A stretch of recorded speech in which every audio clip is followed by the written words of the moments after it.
প্রথমেই আমরা আর্ট পেপারের একদমই মাঝ বরাবর একটা স্কেল রাখব।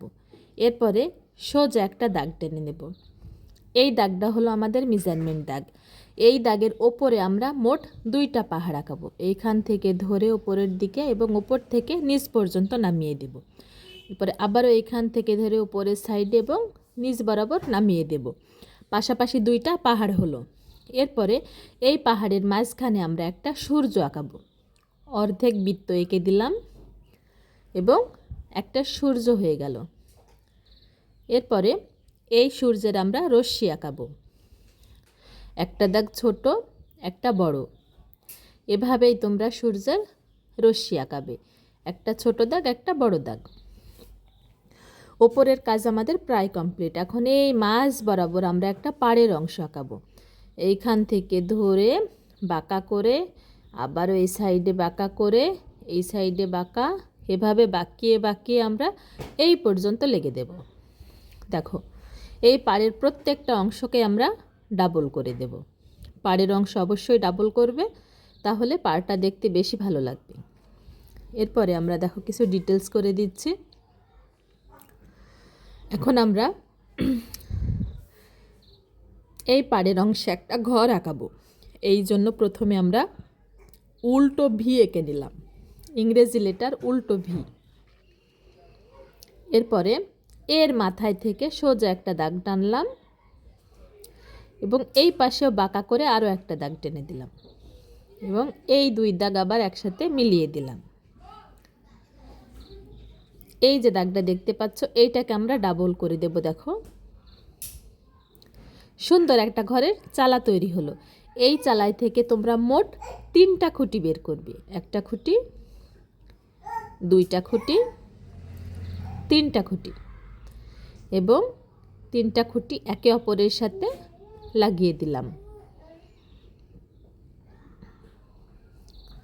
এবং 3 সাইড থেকে 3টা খুঁটির নিচে একটা চিকন করে দাগ টানলাম। দেখো, নিচে চিকন করে দাগ টেনে ঘরের ধারিটা এঁকে দিলাম।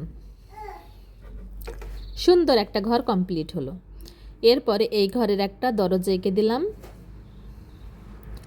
এবং একটা জানালা এঁকে দিলাম। জানালার মাঝখানে একটা করে দাগও টেনে দিলাম। এরপরে এই ঘরের পিছনে একটা দেখো গাছ আঁকাবো। গাছ আঁকাবো সহজ নিয়মে, একটা ভি এঁকে নিলাম।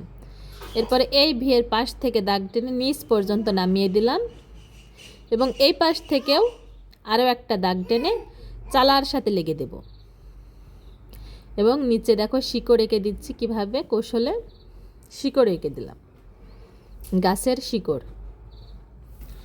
এরপরে আমরা এই 2টো ডাল বের হয়েছে, এই 2টো ডাল থেকেই আমরা দেখো কিভাবে পাতা বের করি।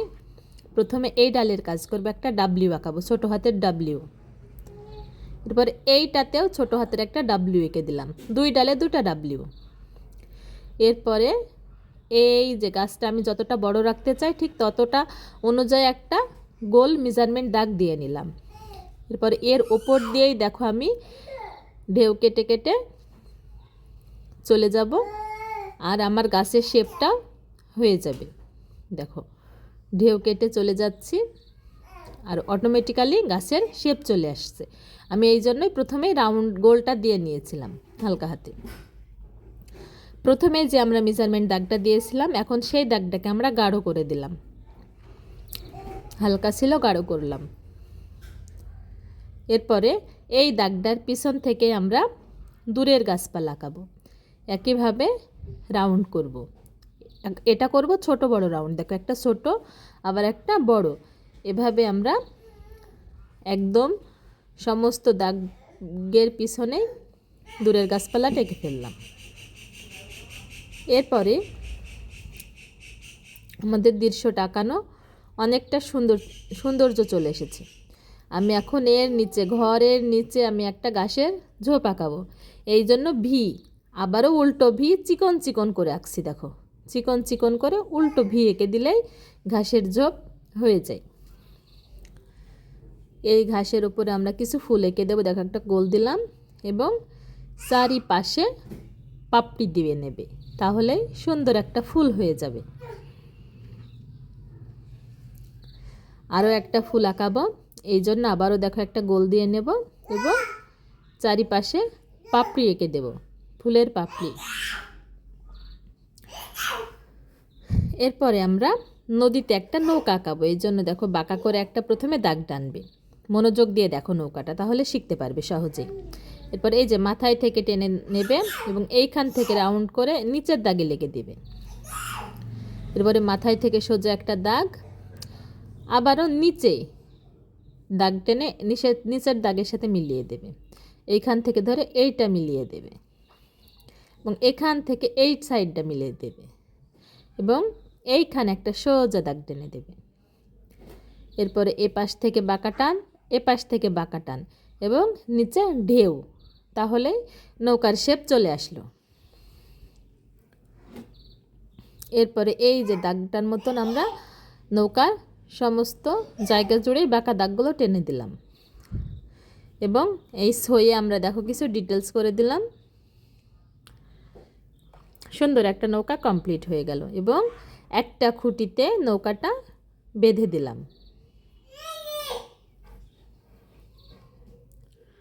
কত সহজ এবং সুন্দর কৌশলে আমার দৃশ্যটা আঁকানো কমপ্লিট হলো। তোমরা নদীতে এভাবে একটা একটা করে দাগ টেনে দেবে পেন্সিলের সাহায্যে, তাহলে তোমাদের নদীটা দেখতে আরও রিয়েলিস্টিক দেখা যাবে। সহজভাবে যদি তোমরা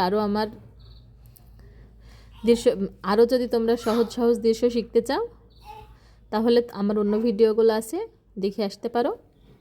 আর তোমরা কে কোথায় থেকে বলছো অবশ্যই কমেন্টে জানিও। আর রং করার পরে আমার দৃশ্যের ফাইনাল লুক এটা, তো কেমন হয়েছে জানাতে ভুলবে না। আজকের মতন বিদায় নিচ্ছে, আল্লাহ হাফেজ। আর আমি কোথায় কোন রং ব্যবহার করেছি